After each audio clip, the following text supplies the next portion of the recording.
Okay, now I would like to introduce you to, whoops, this is dropped. It's getting lower. Okay, I'd like to introduce you to John Ekland, and John Ekland is from Munson Township in Geauga County. He is married, has been married for 35 years. He is the father of 2 daughters. He has the first grandchild due at the end of this month, so soon he will be grandpapa. And he is currently serving as a state senator for the 18th district. And when I asked him, I was like, okay, so I need a little something to say about you. He's like, well, I work. And then he's like, and he thought, and he's like, well, maybe I'm kind of boring. And then he was like, whoa, okay, I am a former college lacrosse player, which I don't think that doesn't sound boring at all to me. And he's played in a senior tournament, and he's played in a senior tournament in Lake Placid, New York. So so that was that. But he says he's a really hard worker, and that's where he spends most of his time. So if you'd like to come up, Mr. Ekland.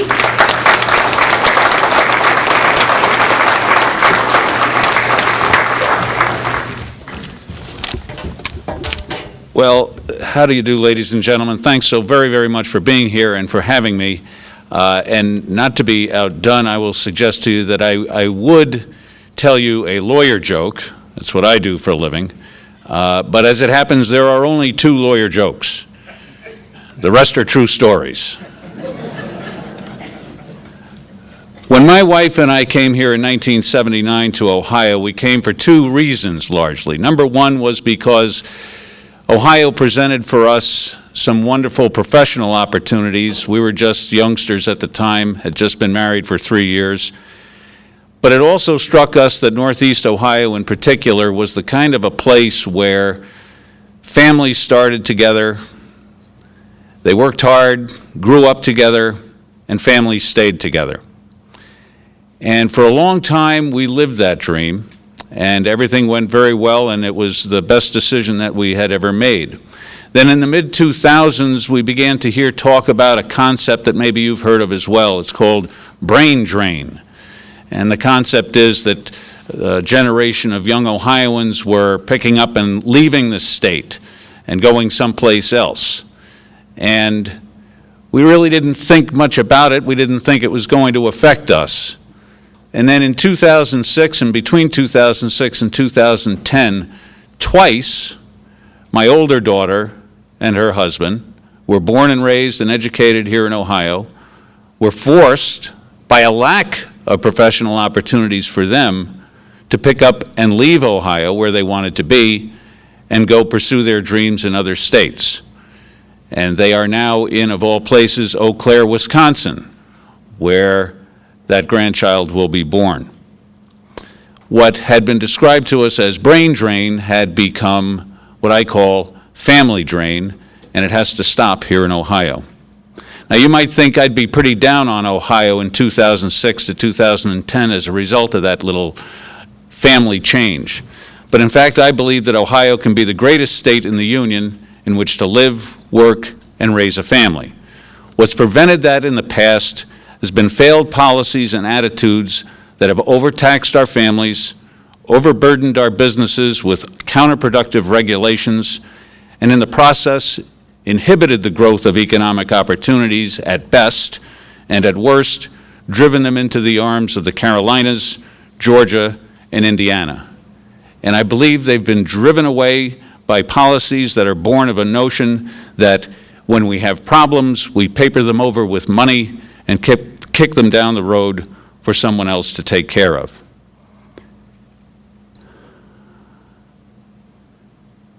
How can we make Ohio the greatest state in the Union? I think we need to reject those policies and the principles that underlie them and get back to some basics. Number 1, understand that there is no such thing as state money.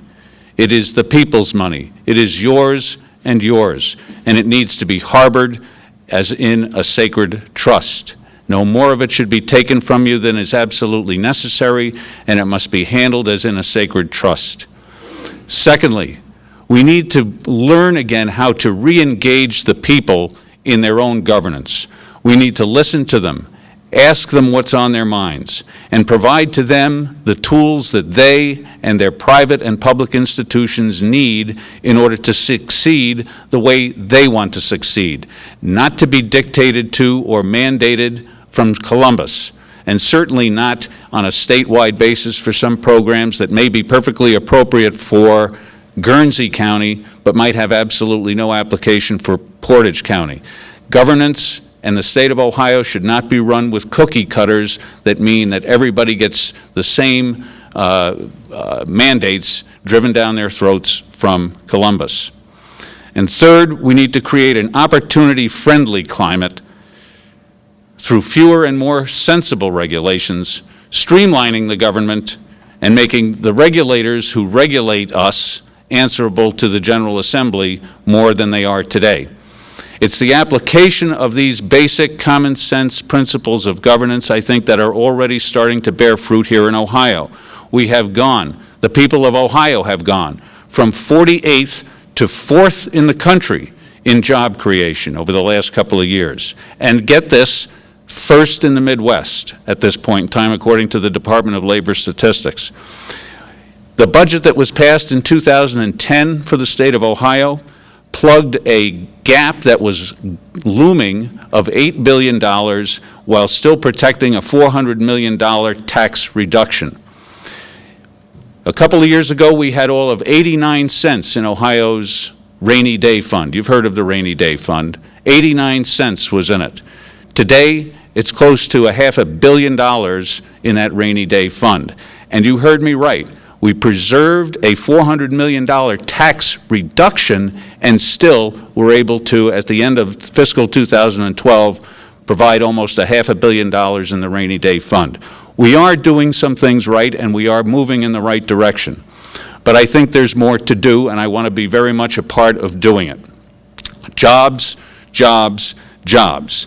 I think we need to continue to use creative tools that have been made available by the legislature to attract and retain good-paying, solid jobs, including fiscally responsible tax incentive plans that have resulted, for example, over here in Aurora just recently, in two companies, Layer Zero and Rovisys, who are going to start up in Aurora and bring 120 jobs to Aurora. Now, those are singles and doubles, perhaps, but we also have recommitted investment in Elyria from the Ford Motor Company. We have a great commitment in the state of Ohio from the Honda Company, and we have a great commitment in the state of Ohio from General Motors. So I like to think big, and I think that we all have to stop beating ourselves up and understand that we can be great and we can attract great companies here to Ohio, and we are starting to do it. Number two, workforce development. We can have all the jobs in the world developed here in the state of Ohio, but if we don't have an educated and trained and committed workforce to go out and fill those jobs, we're not going to be making any progress. We have today in Ohio thousands of jobs that are going unfilled. What we need to do is to get educators and employers working together to identify the needs of the employers and get the educators to train to those needs, and to encourage training in manufacturing skills and trades. We need to encourage, and remember, there are people in this state who, through no fault of their own, are hurting badly, and they need help. And the state has a place to provide social services to those people. We need to encourage social service agencies to develop innovative ways to continue to serve those people in need who, through no fault of their own, even when times are tough and even when the resources otherwise might not be available as deeply or as broadly as they have been in the past. And finally, we need to do a better and smarter job of executing on the Medicare program. We need to continue to encourage efficient, less expensive health care alternatives like home health care. Otherwise, we're facing the prospects, folks, over the course, starting in 2014, of like $369 million in additional Medicare costs, and we're going to have to find a way to run that program more efficiently. My experience so far has been basically half a lifetime trying to raise a family, grow my firm's business, and help clients in an era of ever-increasing government incursions into our lives. strained local budgets, strained school budgets, and at the same time, dwindling economic opportunities for our young people. All the time, the career politicians and the revolving door system that they thrive in have promised us and promised us and promised us, and they haven't delivered. Well, I'm not going to make you any promises tonight. You see, the most important promises I ever made were to love, honor, and cherish, enrich for richer or poorer, in sickness and health. I didn't promise a house in Geauga County. I didn't promise a successful career as a lawyer. I didn't promise 2 healthy children, because I think you all know that life has a way sometimes of getting in the way of those things, and there are some things that lead to those results that you don't have any control over. So that makes those kinds of promises kind of hollow. I think that's very much the same way about political promises. But what I do make is I do make political vows, and I make them to you tonight. First, I'll respect your pocketbooks and your wallets. It is your money, and it should be harbored in a public trust, and it will not be spent in a frivolous or ridiculous manner. Number 2, I will respect your intelligence.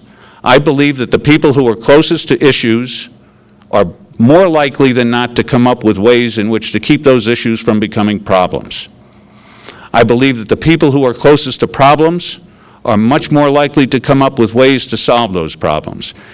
Our job as a legislature, my job as a senator, is to reach out to you and understand that, work with you to refine those ideas that you have and that your institutions have, and to find a way to provide you with the tools that you need in order to get the job done. You know, the third vow I make, and I make it from the heart, is that I will always conduct myself with a sense of decency, integrity, and responsibility.